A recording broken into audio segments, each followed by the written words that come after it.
del Ecuador.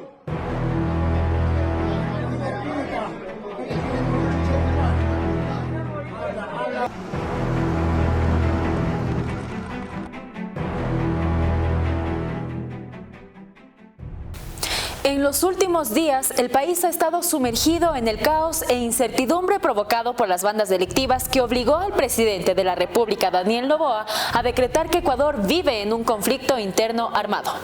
El presidente, motivado por la irrupción violenta de los tiguerones en TC Televisión en Guayaquil el martes 9 y por los ataques simultáneos en varias ciudades que dejaron más de 10 muertos y 3 heridos, declaró a 22 grupos de delincuencia organizada como terroristas. Con el decreto 111, la policía y las Fuerzas Armadas ejecutan operaciones militares para neutralizar las amenazas del crimen organizado. El jefe de comando conjunto de las Fuerzas Armadas, Jaime Vela, hizo un balance de los operativos y aseguró que hasta el miércoles en la tarde se logró la captura de 329 miembros de bandas delictivas. La mayoría de ellos son terroristas de los grupos Tiguerones, Choneros y Lobos. Rescataron a 41 retenidos y recapturaron a 28 personas privadas de libertad fugadas de la cárcel de Riobamba. Adicionalmente, en el marco de los operativos, también recuperaron 195 vehículos robados y confiscaron 28 explosivos, 61 armas y 418 municiones. ¿Y qué pasó con los 13 detenidos por la violenta irrupción en las instalaciones de TC Televisión?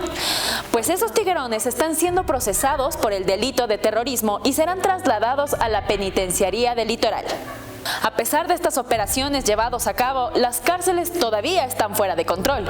Según el Servicio Nacional de Atención Integral a Personas Adultas Privadas de la Libertad y Adolescentes Infractores, SNAI, todavía continúan retenidos 158 miembros del Cuerpo de Seguridad y 20 servidores de los centros penitenciarios de Azuay, Cañar, El Oro, Loja, Esmeraldas, Tungurahua y Cotopaxi.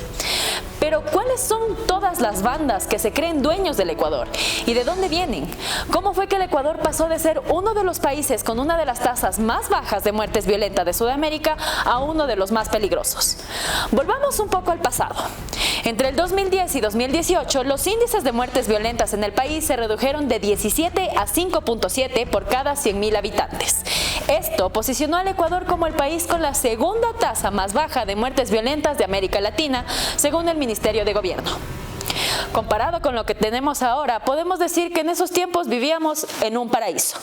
Hasta el 30 de diciembre de 2023, las cifras de homicidios se ubicaron en 7.832, es decir, 43 asesinatos por cada 100.000 habitantes aproximadamente. Esto representa un aumento de 528% en el número de muertes intencionales desde el 2017. Estas cifras ubicaron al Ecuador como el país más violento según la ONG. Ahora vivir en Ecuador es una prueba de supervivencia.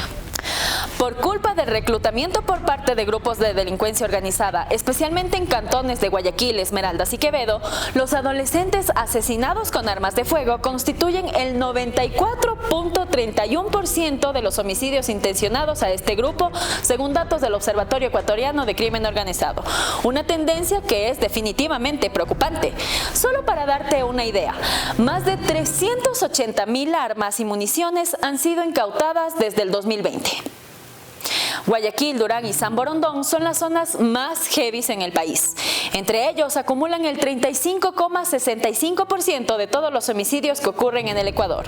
Aquí las bandas matan al que es y al que no es. El avance del narcotráfico, el contrabando, la minería ilegal y el tráfico de armas desde Perú son los principales factores detrás de este aumento. Se ha determinado que los lobos facturan $3.8 millones al mes por minería ilegal. Esta organización opera directamente una veintena de minas en Azuay. Pero, ¿cómo fue que esta situación se nos salió de las manos tan rápido? De esto nos habla Renato Rivera, coordinador del Observatorio Ecuatoriano de Crimen Organizado. Escuchemos. Al menos en las 7 grandes organizaciones criminales que tiene el Ecuador, estas 7 se dedican básicamente al narcotráfico, a la minería ilegal, al tráfico ilícito de migrantes, que también incluye trata de personas, explotación sexual, ¿verdad? Uno de ellos, el trabajo infantil, y fundamentalmente las extorsiones.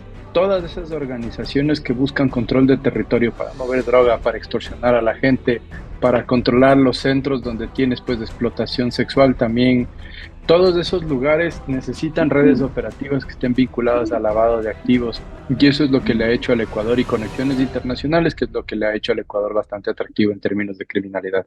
Pero, ¿sabes cuáles son los grupos delincuenciales que siembran el terror en el país? En el decreto 111, artículo 4, el primer mandatario dispuso que se identifique a los grupos del crimen organizado transnacional como organizaciones terroristas y actores no estatales beligerantes. En total son 22, entre ellos están Águilas Killer, AK-47, Caballeros Oscuros, Chone Killers, Choneros, Fatales, Gangster, Caterpillar, Lagartos, Latin Kings, Lobos, Mafia, Trébol, Patrones, R7. Hasta antes del decreto, los menos visibles eran los Corbicheros, el Cuartel de las Feas, Caballeros Oscuros, Cubanos, los Tiburones, Mafia 18, Mafia Trébol y los P27. Según el presidente Noboa, más de 20,000 personas pertenecen a estos grupos terroristas. Primero déjame te cuento de los choneros. Esta banda surgió en la década de 1990 en Chone, al oeste de Ecuador. Inicialmente fueron considerados como el brazo armado de un cartel narcocolombiano, controlando rutas marítimas hacia México y Estados Unidos.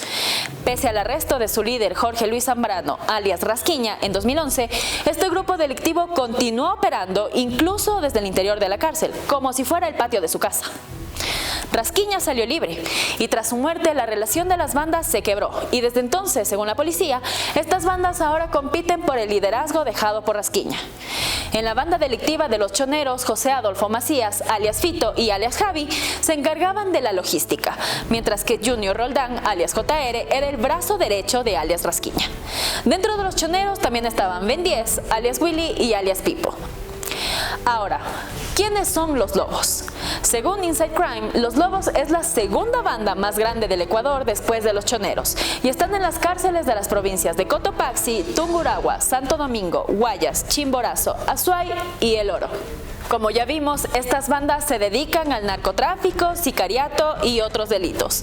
La policía cree que uno de los cabecillas de los Lobos es alias Esteban, el hijo de la pareja del antiguo difunto líder Wilmen Chavarría, alias Pipo. No podemos afirmarlo con certeza porque en realidad no se ha podido probar la muerte de alias Pipo y es imposible que no hayas escuchado de Fabricio Colón Pico, alias El Salvaje. Él es otra cabecilla de los Lobos en Pichincha. El 5 de enero, Colón Pico fue señalado por la fiscal Diana Salazar de querer atentar contra su vida. Alias El Salvaje tiene un amplio historial delictivo y fue capturado el pasado 5 de enero. Pero la madrugada del 9 de enero, en Riobamba, a 216 kilómetros del sur de Quito, 38 reos escaparon del penal de esa ciudad, incluido Colón Pico. La banda de los Lobos le ha permitido enfrentarse a los choneros y se los ha vinculado con el mexicano Cartel Jalisco Nueva Generación y el colombiano Frente 48. Y según Inside Crime, su principal actividad delictiva es el transporte de cocaína colombiana hacia el norte. La banda de menor tamaño, Los Tiguerones, opera en Esmeraldas con alrededor de 3,000 a 4,000 miembros en las calles y 1,500 en prisión, según un informe de Inside Crime. Esta banda tiene vínculos con antiguos miembros de los choneros, conexiones con bandas de Colombia y México y ahora se le asocia con los Lobos. Así también los chonequiles, originarios de los choneros, colaboran actualmente con los Lobos en Guayaquil. Además, Inside Crime destaca que la R7 es una banda pequeña con base en la provincia de Santo Domingo de los Áchilas, que antes formaba parte de la federación liderada por los Lobos, pero ahora se han convertido en su rival.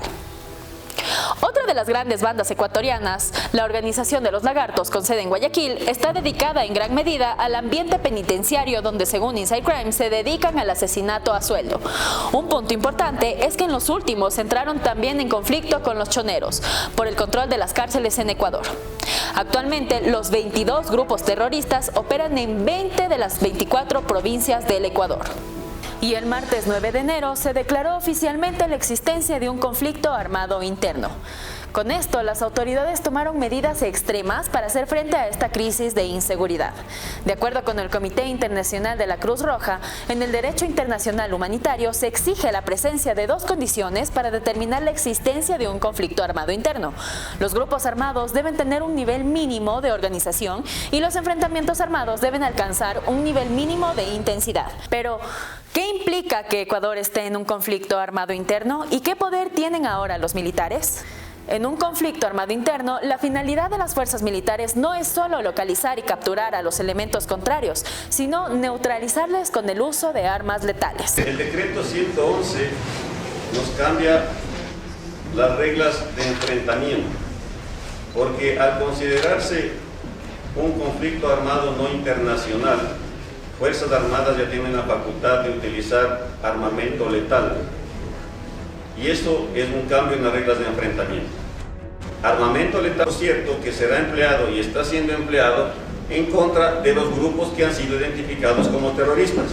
No es en contra de delincuencia común, es en contra de grupos que han sido identificados como terroristas en el mismo decreto. El exsecretario de la Seguridad Pública, Wagner Bravo, explica que bajo este contexto, los miembros de estos grupos terroristas no serán tratados como delincuentes comunes. Yo creo que no hay que negociar y hay que aplicar todo el peso de la ley, porque si no, estos grupos terroristas lo que están causando es el miedo y la zozobra en los ecuatorianos, y eso no permite un normal desarrollo de nuestras actividades. Afecta a la economía, afecta a la salud, afecta a la educación, afecta a todo. Paco Moncayo, general en servicio pasivo y ex consejero de Gobierno para la Seguridad Nacional, menciona que el combate a las acciones de los terroristas tiene que estar enmarcado en los derechos humanos. De acuerdo al Tratado de San Remo, existen las normas de enfrentamiento, que son las formas como los militares deben hacer el uso progresivo de la fuerza. No es que con este decreto le están dando carta libre, no. Todas las operaciones que se hagan en contra de los terroristas tienen que hacerse aplicando las normas de enfrentamiento que son emitidas por el poder político y son anexos a las órdenes militares. Desde la emisión del decreto, las Fuerzas Armadas realizan patrullajes y operaciones de vigilancia en todo territorio nacional. Además, se ha otorgado autorización a las fuerzas del orden público que pueden monitorear y controlar áreas clave.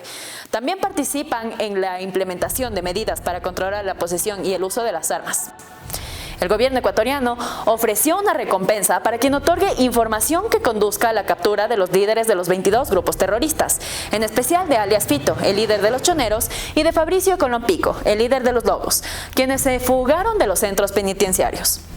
Frente a las medidas tomadas por el gobierno ecuatoriano, el jefe de Estado ecuatoriano, Daniel Noboa, ha recibido el respaldo de la comunidad internacional para responder a esta crisis.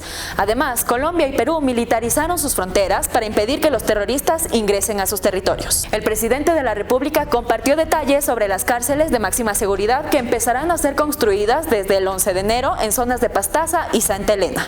Estos contarán con módulos de super máxima, máxima y alta seguridad, inhibición de señal celular y satelital, sistemas electrónicos con tecnología de punta, control de acceso digital y análogo, triple seguridad perimetral, autogeneración eléctrica, tratamiento de aguas, construcción blindada y guardia sin rostro.